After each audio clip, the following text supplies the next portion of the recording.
ভূমিকম্প পরবর্তী সবশেষ অবস্থা এবং বাংলাদেশি উদ্ধারকারী সংস্থার উদ্ধার অভিযানের খবর জানাতে তুরস্কের আদিয়ামান থেকে সরাসরি যুক্ত হচ্ছেন রিপোর্টার শোয়েব কবির। নিজ চোখে দেখা না গেলে হয়তো বোঝা যাবে না কতটা বিপর্যয়ের সম্মুখীন তুরস্কের দক্ষিণ পূর্বাঞ্চলের যে এলাকাগুলিতে ভূমিকম্প হয়েছে। আসলে এখানে খাদ্য সংকট, মাথা গোঁজার ঠাঁই নেই বিদ্যুৎ, পানি, কোনো কিছুই নেই।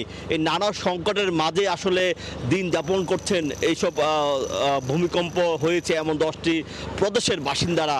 লাখো লাখো মানুষ খোলা আকাশের নিচে আশ্রয় নিয়েছে এবং কি তাদের ভাই, মা, বাবা, ভাই বোন কোথায় আছে কেউ জানে না। আমি এখন যেখানটা দাঁড়িয়ে আছি তুরস্কের দক্ষিণ পূর্বাঞ্চলের শহর আদিয়ামান, এখানে এখন পর্যন্ত প্রায় 26,000-এর মতো মানুষ নিখোঁজ রয়েছে। আমার পিছনে যে ধ্বংসস্তূপ যেটি রয়েছে, এই ধ্বংসস্তূপে এখন প্রায় 9 দিন অতিবাহিত হলে এই 9 দিন অতিবাহিত হওয়ার পরও ধারণা করা হচ্ছে যে যুক্তরাজ্য এবং চায়না উদ্ধারকর্মীরা বলছেন যে এখানে হয়তো 2টি জীবিত মানুষকে হয়তো উদ্ধার করা যেতে পারে এবং বাংলাদেশি যারা উদ্ধারকর্মী রয়েছেন তারাও কিন্তু কাজ করে যাচ্ছেন।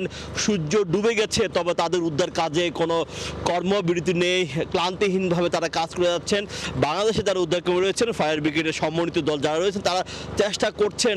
তারা ইতিমধ্যে আমাদের জানিয়েছেন যে আমরা এখন যে ধ্বংসস্তূপ রয়েছে এটি কিন্তু একটি আবাসিক এলাকার। এখানে প্রায় 6টি ভবন একের পর এক 6 তলা বিশিষ্ট ভবনগুলো ধসে গেছে এবং এই ভবনের দোতলায় নিচতলায় মানুষের লাশ, যারা ফায়ার ব্রিগেডের কর্মীরা যারা গিয়েছেন একদম গর্ত খুঁড়ে যারা একদম নিচ পর্যন্ত গিয়েছেন, তারা দেখেছেন যে মা তার সন্তানদেরকে বুকে জড়িয়ে খাটের উপর শুয়ে আছে, এমন মানে সেইভাবে মারা গেছে এবং লাশের প্রকট গন্ধ আসলে ইতিমধ্যেই বের হয়েছে। প্রায় 9 দিন অতিবাহিত হলো এবং তুরস্কের প্রেসিডেন্ট এরদোয়ান কিছুক্ষণ আগে জানিয়েছেন যে এখন পর্যন্ত ধ্বংসস্তূপের নিচ থেকে প্রায় 8,000 মানুষকে জীবিত উদ্ধার করা হয়েছে এবং তুরস্ক সিরিয়ায় ভূমিকম্পে প্রায় মৃতের সংখ্যা ছাড়িয়ে গেছে 37,000। যে এটি এত বড় যে মানবিক বিপর্যয় তুরস্কবাসী হয়তো কখনো ভাবেনি যে স্মরণকালের সবচেয়ে ভয়ঙ্করতম ভয়াবহ তাদের এমন বিপর্যয়ের মুখোমুখি করে তুলবে।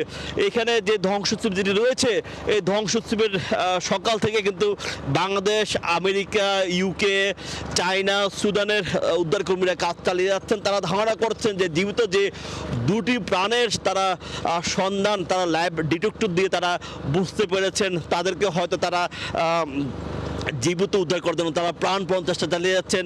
প্রচণ্ড ঠান্ডা, প্রতিকূল আবহাওয়া, পাশাপাশি সরঞ্জাম, উদ্ধার কাজে যে সরঞ্জাম রয়েছে সেগুলোরও সংকট রয়েছেন। তার মধ্যেও কিন্তু দেশের বর্ণ বৈষম্য সব কিছু কিন্তু ভুলে কিন্তু উদ্ধারকর্মীরা কাজ চালিয়ে যাচ্ছেন।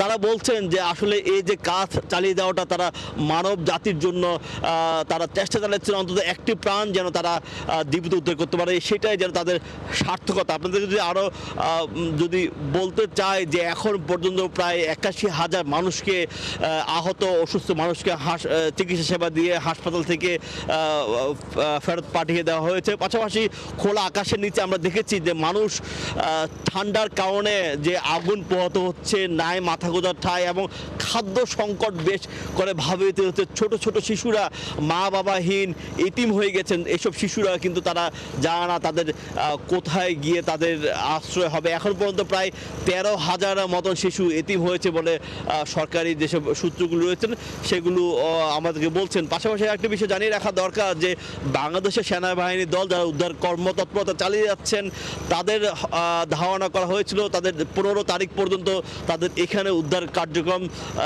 শেষ করে বাংলাদেশে ফিরে যাওয়ার তাদের হয়তো প্রস্তুতি ছিল। তবে বাংলাদেশ সরকার তুরস্ক সরকারের অনুরোধে হয়তো সেটি আবারও বাড়তে পারে এবং তারা হয়তো পার্শ্ববর্তী যেসব প্রদেশ রয়েছে, হাতায়া প্রদেশ, সেই প্রদেশ মারাত্মকভাবে ধ্বংসযোগ্য পরিণত হয়েছে ভূমিকম্পের কারণে। সেখানে হয়তো বাংলাদেশ টিম যারা রয়েছেন তারা হয়তো পরবর্তী উদ্ধার কার্যক্রম তারা চালিয়ে যাবেন। এখানে বিভিন্ন দেশের যে চ্যারিটি সংস্থা রয়েছেন, স্বেচ্ছাসেবী সংগঠন রয়েছেন, তারা কিন্তু রাস্তায় দাঁড়িয়ে ক্ষুধার্ত মানুষদেরকে তারা আহার দিচ্ছেন, খাবার দিচ্ছেন এবং প্রয়োজনীয় যেসব জিনিসগুলো দিচ্ছেন সেগুলো তারা দিচ্ছেন। এটি এক মানবিক বিপর্যয়ের সময়ে কিন্তু মানুষের যে মানবিকতা রয়েছে তার অন্যতম দৃষ্টান্ত নিজস্ব নেই তুরস্কে কিন্তু দেখা যাচ্ছে। এ ছিল সবশেষ। আমরা এতক্ষণ সরাসরি ছিলাম তুরস্কের আদিয়ামানে।